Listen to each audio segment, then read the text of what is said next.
I'm joined now by the mayor of Martensville, it's Kent Muench, coming in for just a little checkup. I guess now that we're into a new year, how has the last year been? What was 2025 like in our little neighbor to the north here? It was pretty great. Our Martensville Recreation Facility, the new facility, opened. So starting to get the full season now happening. Right. Community is obviously very excited. It's the biggest visible change in our community. And we're seeing lots of positive reviews, you know, getting visitors from outside the community. Even just a few days ago, getting messages saying, haven't been out yet. What an amazing facility. So I think that's the biggest thing in Martensville that's happened in 2025 for sure. But we also continued growth, new businesses, new residents. So yeah, pretty excited just generally about how 25 went. First kind of like full year of that rec center. Has it provided any surprises? Like, I mean, of course, there's all the exciting, obvious things, but has it, you know, maybe improved the vibes in the city and things like that? No, for sure. I think the businesses, the hotels, they certainly feel the impact because you don't know how it's going to be received by the community, the province, you know, the area. And for sure, we're pleasantly surprised by the utilization.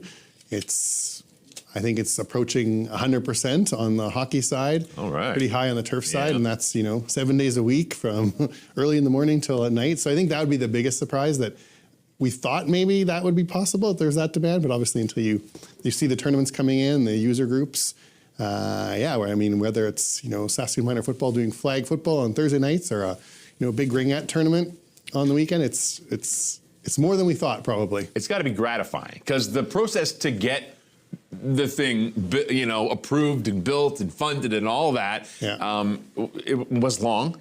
And now that it's here, it's just, it's everything you had hoped it would be. Yeah, it's amazing. Always getting the positive reviews. People are excited. They're already talking about, you know, when's the second rink and the third rink getting added. Right. I think that's you can make that happen if you want. We have the map, the route to how do you do it. Little effort, little passion, but it's possible. Well, we know the use case has been proven, that's for sure. So let's look ahead then. 2026, anything big on the agenda for the city? Yeah, for sure. 20 won't be quite as visible and obvious as the rec facility, but our focus in our 5-year capital, so this year and moving forward, is working on solid foundation infrastructure planning, doing our water project, some new zoning pieces, roadways, drainage, lots of things that are maybe not as fun, not as visible, but very important. And very important. You see other communities wrestling with, you know, large tax increases that, and it's dealing with these things. I think you've seen or maybe heard other municipalities lobbying the province about different ways of funding these projects because they're so big and so expensive. So that's kind of what we're working on. Different policing strategies, seeing what those opportunities are, health. In the community, lots of those kind of projects are our focus for the next 5 years. All right. Well, the agenda is filled in Martensville. Looking good. The future's so bright. Mayor Kent Muench has to wear shades. Thank you so much for a few minutes this morning. For sure. Thanks for having me.